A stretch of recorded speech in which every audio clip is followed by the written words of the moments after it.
T V sound ಜಾಸ್ತಿ ಮಾಡು. T V sound ಹೆಚ್ಚಿಗೆ ಮಾಡುತ್ತೀವಲ್ಲ ಅದನ್ನು ಇಂಗ್ಲೀಷ್ನಲ್ಲಿ ಯಾವ ರೀತಿ ಹೇಳೋದ್ರಿಂದ turn up the volume. Turn up the volume. Next ಸ್ವಲ್ಪ ಹೊತ್ತು. ಸ್ವಲ್ಪ ಹೊತ್ತು ಅದಕ್ಕೆ for a wheel. For a wheel. Next ನಾನೀಗ ಅದಕ್ಕೆ ಹೊಂದಿಕೊಂಡಿದ್ದೇನೆ. ನಾನೀಗ ಅದಕ್ಕೆ ಹೊಂದಿಕೊಂಡಿದ್ದೇನೆ. I am used to it now.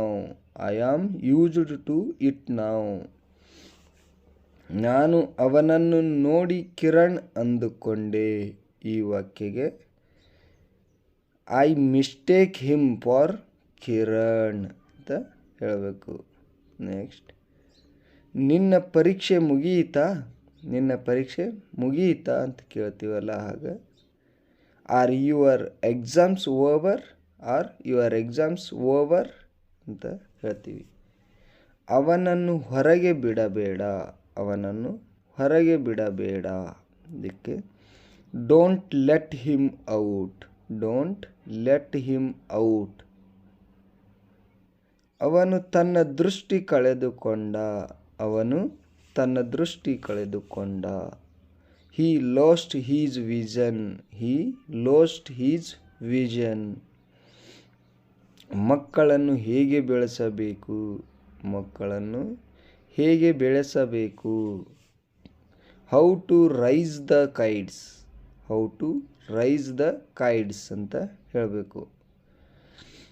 ಅವನು ಯಾವಾಗಲೂ ಕೊಟ್ಟು ಮಾತು ತಪ್ಪುವುದಿಲ್ಲ ಅಂತ ಹೇಳ್ತೀವಲ್ಲ, ಈ ವಾಕ್ಯಗೆ ಇಂಗ್ಲೀಷ್ನಲ್ಲಿ ಹಿ ಆಲ್ವೈಸ್ ಕೀಪ್ಸ್ ಹೀಸ್ ವರ್ಡ್ಸ್ ಅಂತ ಹೇಳ್ತೀವಿ. ನನ್ನ ಮೂಗು ಸೋರುತ್ತಾ ಇದೆ. ನನ್ನ ಮೂಗು ಸೋರುತ್ತಾ ಇದೆ. ಐ ಹ್ಯಾವ್ ಎ ರನ್ನಿ ನೋಸ್ ಅಂತ ಹೇಳ್ತೀವಿ. ನನಗೆ ಬೆಳಿಗ್ಗೆಯಿಂದ ತಲೆನೋವಿದೆ. ಈ ವಾಕ್ಯನ ಇಂಗ್ಲೀಷ್ನಲ್ಲಿ ಹೇಳುತ್ತಾ I have had A headache since morning. I have had A headache since morning. Since ಅಂದರೆ ಇಂದ ಆಗ್ತದೆ. ಯಾರೋ ನೀರನ್ನು ಹರಿಯಲು ಬಿಟ್ಟಿದ್ದಾರೆ. ಈ ವಾಕ್ಯನ ಇಂಗ್ಲೀಷ್ನಲ್ಲಿ ಹೇಳಿದ್ರೆ somebody left the water running ಅಂತ ಹೇಳ್ತೀವಿ. ನನ್ನ ಹತ್ತಿರ ಎಷ್ಟು ದುಡ್ಡಿಲ್ಲ. ನನ್ನ ಹತ್ತಿರ ಎಷ್ಟು ದುಡ್ಡಿಲ್ಲ. ಅದನ್ನು ಇಂಗ್ಲೀಷ್ನಲ್ಲಿ ಯಾವ ರೀತಿ ಹೇಳ್ಬೇಕಂದ್ರೆ I don't have any money. I don't have any money ಅಂತ ಹೇಳ್ತೀವಿ.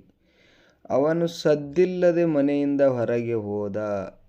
ಕಳ್ಳನಂತೆ ಎತ್ತೀವಲ್ಲ ಅದನ್ನು he snaked out of the house. He sneaked out of the house. ನಾನು ಕೂಡ ಹೋಗುವುದಿಲ್ಲ. ನಾನು ಕೂಡ ಹೋಗುವುದಿಲ್ಲ.